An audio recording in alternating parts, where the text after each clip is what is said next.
వర్తమానం ఛానల్కు స్వాగతం. నేను మీ హ్యాష్మి. ఈరోజు వార్తల్లోని ముఖ్యాంశాలు: ట్రంప్ విధించిన సుంకాలకు ప్రతీకారంగా ఇంధనంపై ఎక్సైజ్ సుంకం పెంచిన ప్రధాని మోడీ, రాహుల్ గాంధీ ఎద్దేవా.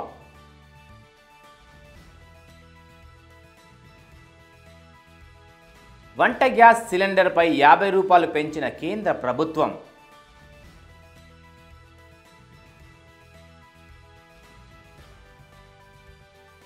వక్ఫ్ చట్టం వెనుక దాగిన రాజకీయ ఎజెండా. జమాతే ఇస్లామీ హింద్ రాష్ట్ర ఉపాధ్యక్షుడు అబ్దుల్ మజీద్ షోయబ్ తీవ్ర స్పందన. మోడీ ప్రభుత్వం పెట్రోల్, డీజిల్పై ఎక్సైజ్ సుంకం పెంచడంపై కాంగ్రెస్ పార్టీ తీవ్ర విమర్శలు గుప్పించింది. ప్రధానమంత్రి నరేంద్ర మోడీ అమెరికా విధించిన సుంకాలకు తగిన సమాధానం ఇచ్చారని రాహుల్ గాంధీ ఎద్దేవా చేశారు. ద్రవ్యోల్బణంతో బాధపడుతున్న ప్రజలకు ప్రభుత్వ దోపిడీ అనే మరో బహుమతి ఇచ్చారని కూడా రాహుల్ గాంధీ అన్నారు. ప్రభుత్వం పెట్రోల్, డీజిల్పై ఎక్సైజ్ సుంకాన్ని లీటర్కు ₹2 చొప్పున పెంచింది. పెట్రోల్పై ఎక్సైజ్ సుంకాన్ని లీటర్కు ₹13, డీజిల్పై లీటర్కు ₹10 పెంచారు. ఈ మేరకు కాంగ్రెస్ అధ్యక్షుడు మల్లికార్జున్ ఖర్గే ఎక్స్లో "వహ్ మోడీజీ వహ్" అని పోస్ట్ చేశారు. అంతర్జాతీయ ముడి చమురు ధరలు మే 2014లో పోలిస్తే 41% తగ్గాయి.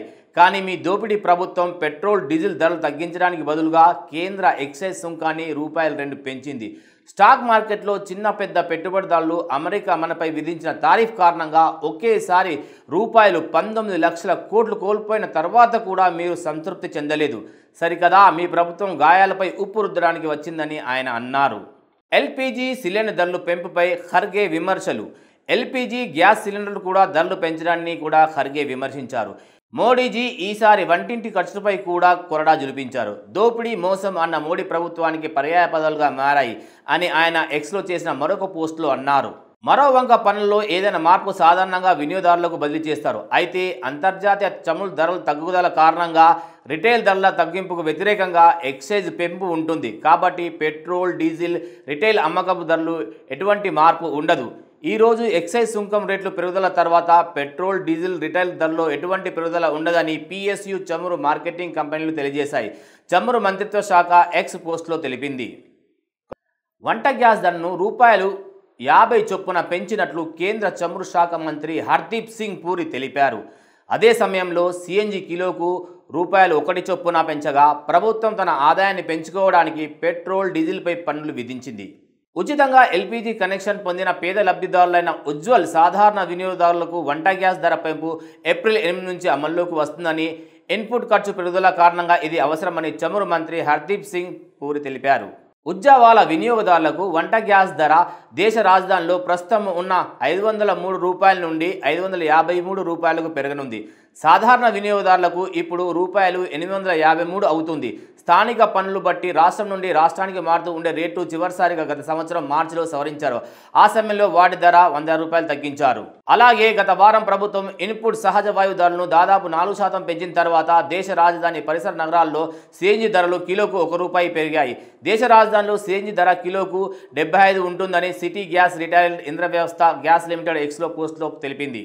ఏప్రిల్ 1 నుంచి ఇన్పుట్ సహజ వాయు ధర మిలియన్ బ్రిటిష్ థర్మల్ యూనిట్లకు $6.50 నుంచి $6.75కు పెరిగిన తర్వాత మళ్ళీ ఇదే పెరగడం మొదటిసారి. కాగా వంట గ్యాస్ రేట్లు పెంచడాన్ని కేంద్ర చమురు మంత్రి హర్దీప్ సింగ్ పూరి సమర్థించారు.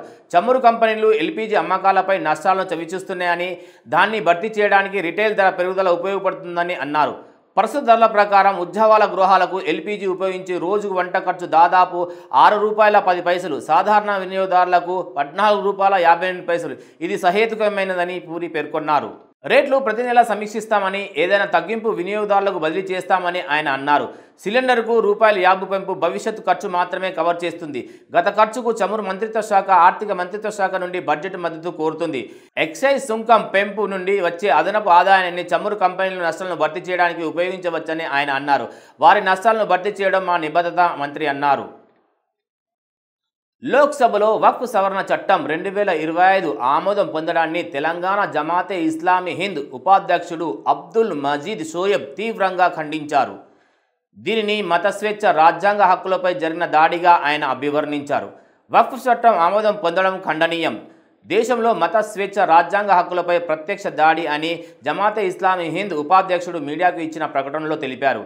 ఈ చట్టం వివక్షతో కూడుకున్నది, ఎందుకంటే ఇది ముస్లింలు తమ మతపరమైన ఆస్తులు సంరక్షించడంలో స్వయం ప్రతిపత్తిని హరింపజేస్తుంది.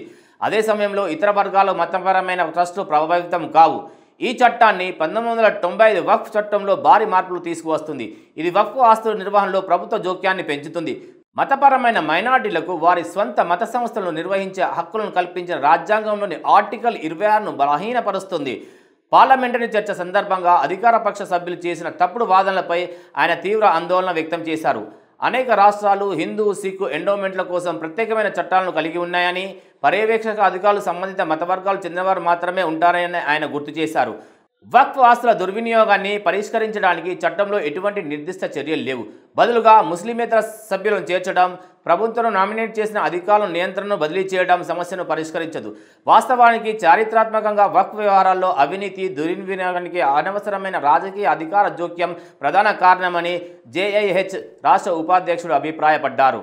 అంతేకాదు, వినియోగదారుని బట్టి వక్ఫ్లో మార్పులు అనుమతించడం, కొత్త వక్ఫ్లపై నిర్బంధ షరతు విధించడం వంటి నిబంధనలు కూడా ఆయన విమర్శించాడు. వాటిని ముస్లిం సంస్థలను బలహీనపరిచే ఉద్దేశపూర్వకంగా ప్రయత్నమని ఆయన అన్నారు. లౌకికవాదాన్ని సమర్థిస్తున్నామని చెప్పుకుంటూనే ఈ రాజ్యాంగ విరుద్ధమైన చట్టానికి మద్దతు ఇస్తున్న రాజకీయ పార్టీల పట్ల జమాత్ ఉపాధ్యక్షుడు తీవ్ర నిరాశ వ్యక్తం చేశారు. ఈ కపటత్వం, రాజకీయ అవకాశవాదం మోసానికి పరాకాష్ఠగా చరిత్రలో నిలిచిపోతుందని ఆయన అభిప్రాయపడ్డారు. రాజ్యాంగంలోని ఆర్టికల్ 14, 25, 26, 29లను ఉల్లంఘించే ఈ చట్టాన్ని సవాలు చేయాలని ప్రతిపక్ష నాయకులు, లౌకిక శక్తులు, న్యాయ నిపుణులను మేము కోరుతున్నాము. బిల్లును వ్యతిరేకించినందుకు ఆయన అన్ని ప్రతిపక్ష పార్టీలకు కృతజ్ఞతలు తెలిపారు. ఈ రాజ్యాంగ విరుద్ధమైన చట్టాన్ని రద్దు చేయడానికి అవసరమైన చట్ట, రాజ్యాంగబద్ధమైన ప్రజాస్వామ్య మార్గాలను అనుసరిస్తామని ఆయన నొక్కి చెప్పారు. తమిళనాడు ప్రభుత్వం రాజకీయ జోక్యం, మత స్వేచ్ఛను తగ్గించడంపై ఆందోళన లేవనెత్తిన విధంగానే తెలంగాణ ప్రభుత్వం కూడా బిల్లుకు వ్యతిరేకంగా తీర్మానం చేయాలని జమాత్ రాష్ట్ర ఉపాధ్యక్షుడు డిమాండ్ చేశారు. ఈ సమావేశంలో డాక్టర్ ఉస్మాన్ కార్యదర్శి, ఫక్రుద్దీన్ కార్యదర్శి, జైముద్దీన్ అహ్మద్ మీడియా కార్యదర్శి మరియు ఇతరులు పాల్గొన్నారు. వాస్తవ వార్తలకు ప్రమాణం టీవీ వర్తమానం. ఈ వార్తలు ఇంతటితో సమాప్తం. మరిన్ని విశేషాలతో మళ్ళీ కలుద్దాం. వర్తమానం ఛానల్ని లైక్, షేర్, సబ్స్క్రైబ్ చేయండి. వర్తమానాన్ని ప్రజల్లోకి తీసుకెళ్ళండి. ధన్యవాదాలు.